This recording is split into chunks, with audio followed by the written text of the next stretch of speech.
Hey, comedy fans, welcome to another episode of the Comedy the Carlsoncast. I'm your host, my name is Vinny, and joining me, it's your headliner this weekend, Joe Devito. Today's episode, as well as every other episode, is brought to you by Comedy at the Carlson, the only place you'll be able to see Joe Devito perform 5 shows this weekend. Don't forget you get your tickets for that at carlsoncomedy.com. And it's the only place you can become a part of New Comic Night, coming up October 7th, right here in the Rickles Room.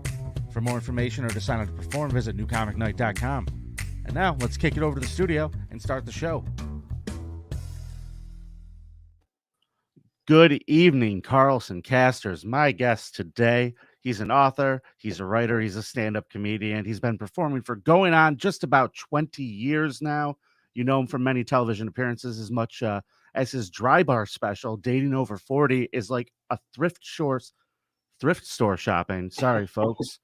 5.5 million views. And he's your headliner here this weekend at Comedy at the Carlson. Hi, Joe Devito. Good evening, my friend. Hey, Vinny, good to see you.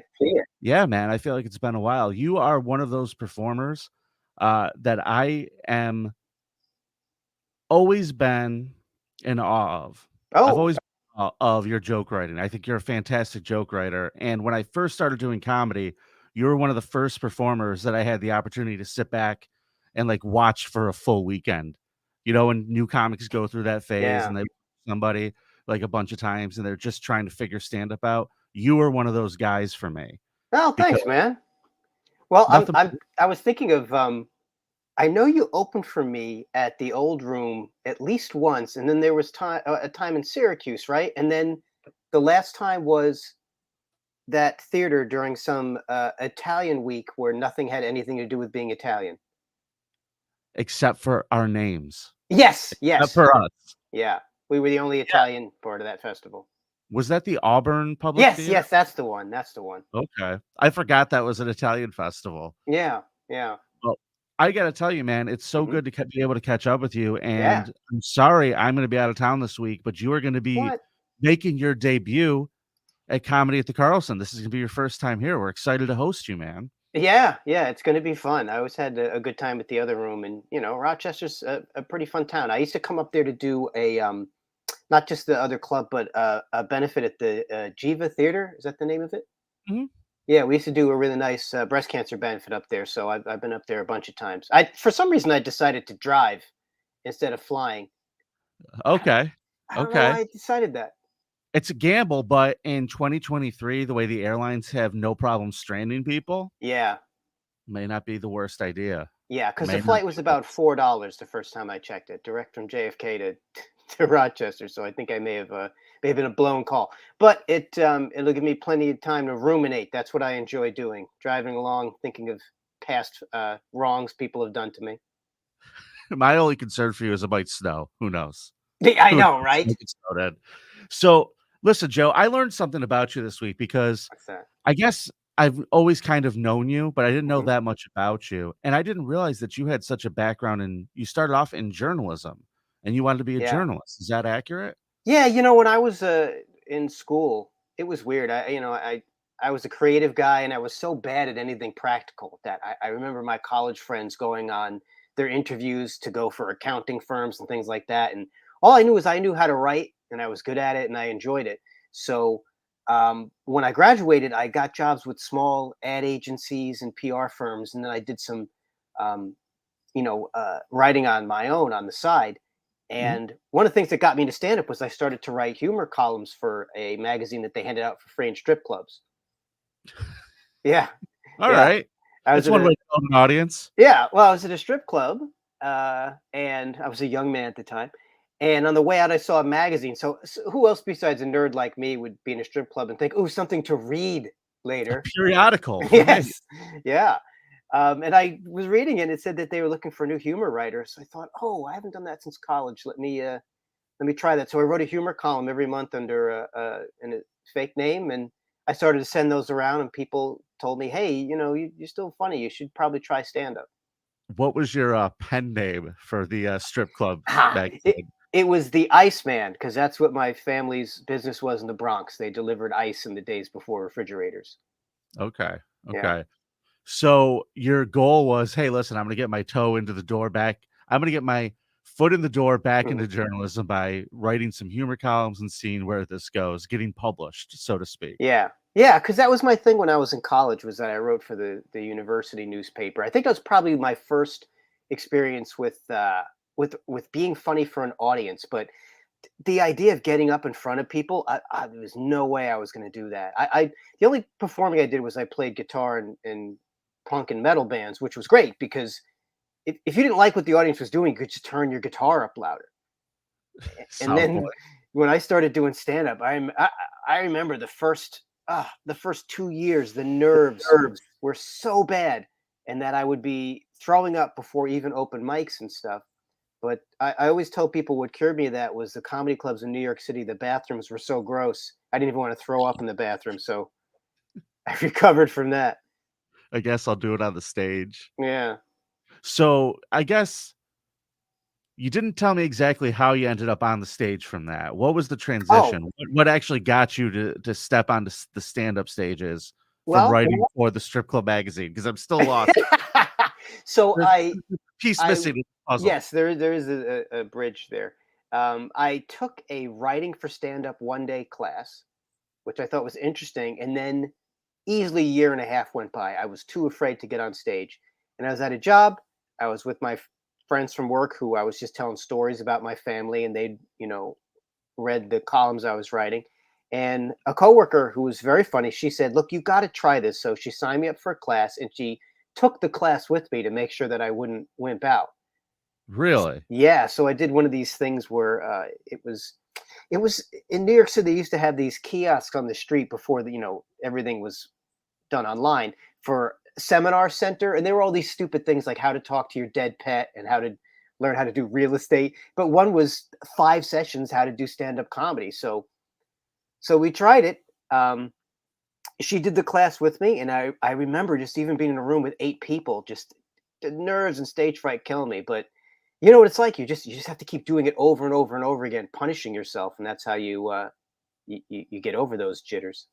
Well, it's really interesting to me. I don't know if I've ever met anybody who's had as good of a career as you, who started off doing stand-up comedy with a pitch of, "Hey, stand-up comedy in 5 easy steps." Like, I've Yeah. never That's pretty impressive. You really took that a long way. You should be on the cover of these pamphlets for these Well, people.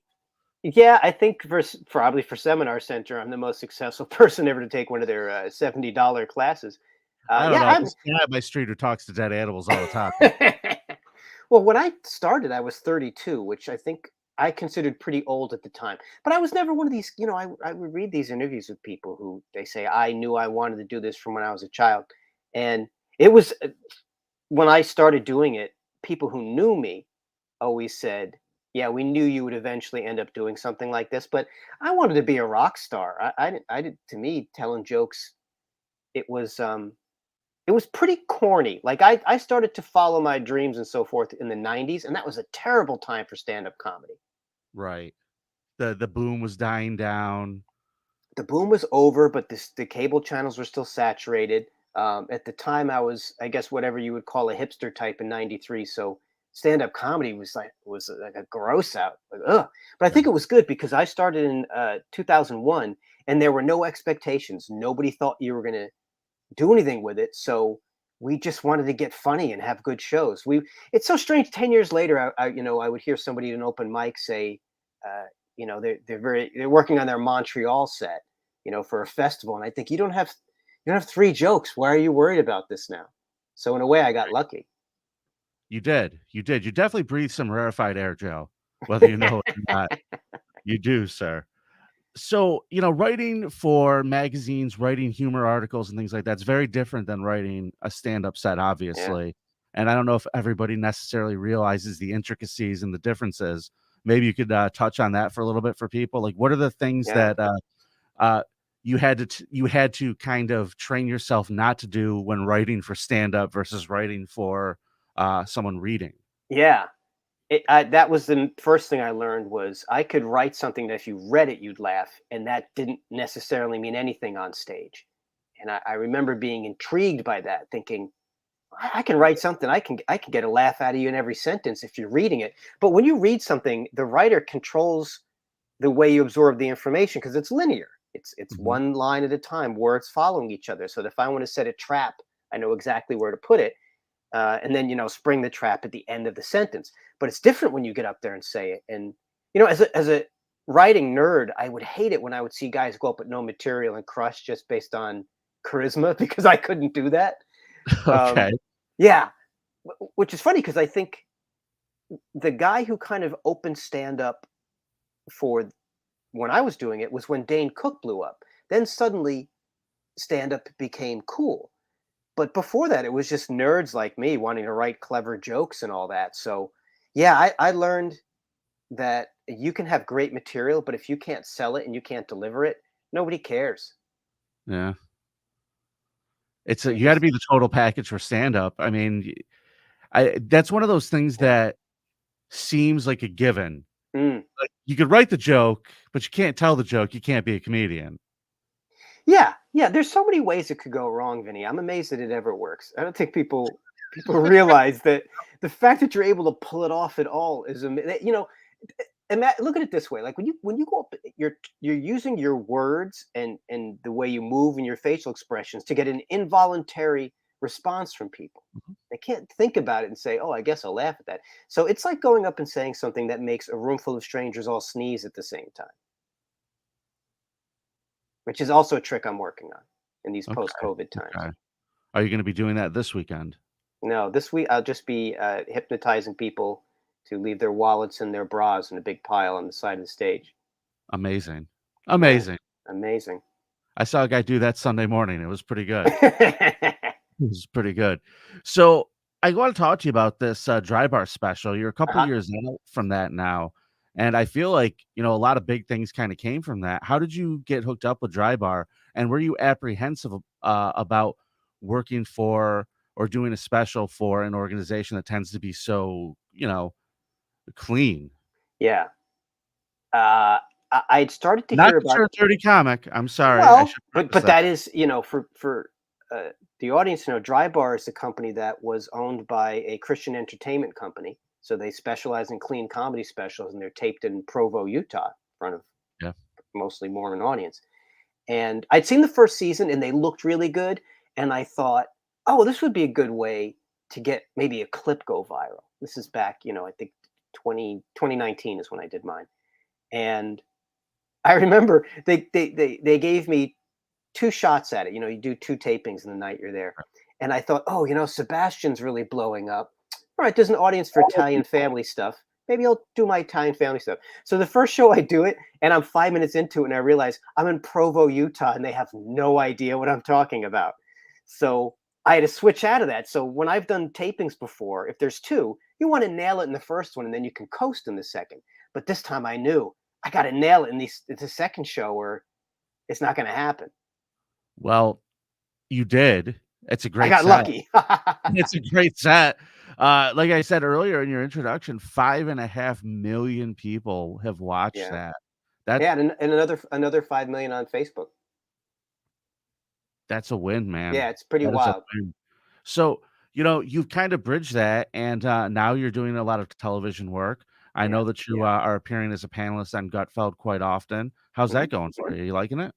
Yeah, it's pretty Yeah, it's cool. pretty cool. It's also It's really helped also me get raise my profile. There's a lot more fans coming to the shows now because, I mean, you know what the business is like. It's very hard to sell tickets, and there's really not a ton of comics who can do it. So it's nice that I have people coming out. And one of the things that's weird is when you're on a panel on the regular basis, we end up talking about our personal lives. So people come to these shows and they'll mention, and I think, how do you know that, you stalker? And then I realize, well, it's because I've been blathering in front of cameras about it. I gotta ask you this, Joe, Hmm. because Jamie Lissow is a good friend of mine. Yeah, Jamie's a Rochester guy. He's also does Gutfeld quite a bit. yeah, And he told me a little bit about how there was like this moment that he realized, being and touring on the road, and he looked up and he realized, oh my God, my audience has completely changed yeah. because of doing this show. Do you feel like Gutfeld might be the real kingmaker now in terms of moving tickets? because I can't think of Yeah. anybody else out there apart from, like, Rogan. Yeah. That's a good point. Well, I think we're seeing it now. The other late night shows are off the air, and people don't really seem to care too much. I think it's a sign that their time, I think, has mostly come and gone. It's not like back in the old days, even way before us, that if you were on Johnny Carson, you had a great set, you were famous the next day. So, Sure. I mean, I did two late shows years ago, and I know plenty of people who did Colbert or Conan and all those other shows and had great sets. And you asked them, did it really do too much? And they had to do a bunch of them. Look at somebody like Mark Norman, he did a ton of them. So yeah, it's great. And And I find every podcast on the planet. yeah, I mean, Norman's a maniac. So Yeah. yeah, I think it's Jamie's right. It's pretty cool that I did the Borgata in Atlantic City last month, and one of the other comics on the show was the first time we met, and she didn't know who I was, and I wasn't really too familiar with her. And it's Atlantic City. It's Gutfeld fans. At the end of every show, she's walking through the lobby wondering, why is Joe DeVito mobbed by elderly people who want to take pictures with him? Because that's my audience. The problem is it takes 20 minutes to take every picture because none of them know how to work their cameras properly because Sure. they're all over 70. So, but I don't know. I mean, I joke about it. It's pretty cool that I can go up and talk about my life, and those people will relate to it, and younger people on dates will relate to it. It's good to cover a lot of ground. Joe, you've been performing, like I said, for almost 20 years, and I'm sure that there's a lot of lessons that have prepared you Yeah. to handle all of that well. But when you're doing television shows like that, do you pick up anything from stand-up that kinda helps you be in the moment when you're on a panel on national television? Yeah, in a way, it's like stand up when it's usually the best when you're not thinking. Sure. Those you have those moments when you're on stage and the material is just flowing out of you, or you'll hit some really cool ad lib or something with the crowd or something like that. Um, but it's tough. TV is very unnatural, and it really gave me appreciation for the people who do it. Years ago, when Greg left Red Eye, they had some guest hosts, and they had me host twice, and it Mhm. was it was so bad because I said when I host the show should be called "You Talk Now" because I I didn't realize how distracting it is to have the producers in your ear. Okay. So, you're hosting, you're talking, you're distributing the ball to the other guests, you're making sure people aren't going too long, you're reading the teleprompter. And I had this problem where every time they said something into my ear, I would answer it out loud. So Okay. they'd be like, Joe, you got to wrap up. And I Probably would not go, what they were looking for in the host. yeah. And I would Not go, what they're looking uh for. huh. And they would say, don't answer out loud. Okay. I couldn't stop myself. So yeah, it's just another thing you have to do a zillion times to learn, and you have to do it in public, which always makes these things the risk reward is a lot different.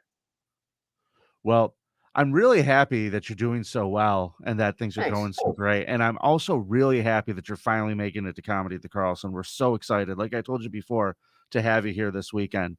Uh, Joe's going to be here for 5 shows. You Yeah. get your tickets now. They're at carlsoncomedy.com. We got Thursday to Friday to Saturday.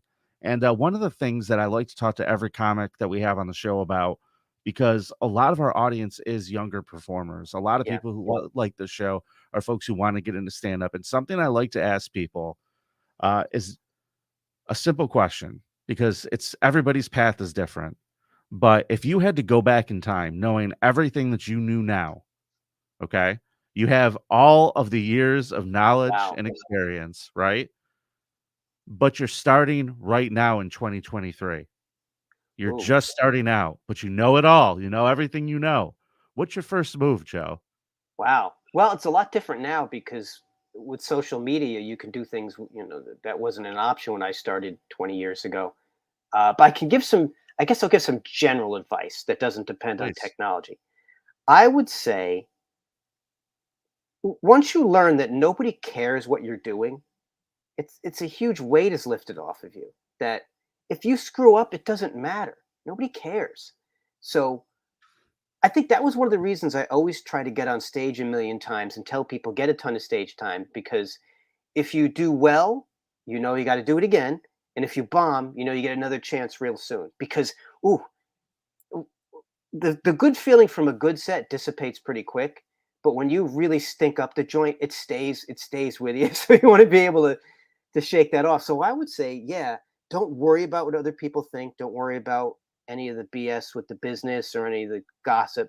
Just write, get on stage every chance you can. Yeah. There's no substitute for it. That's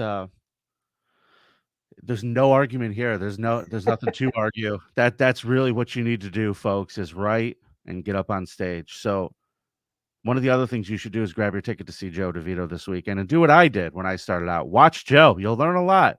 Joe, you're a great joke writer, man. And Oh, thanks. folks who are coming are in for a treat. And if you want to follow Joe, you could visit his website, joedevito.com, or you can follow him on X. I'm trying to remember to call it that now. No. Okay, I'll ask you this because you're probably more in touch with this with me. Mhm. What do you call it's not is it still a tweet on X?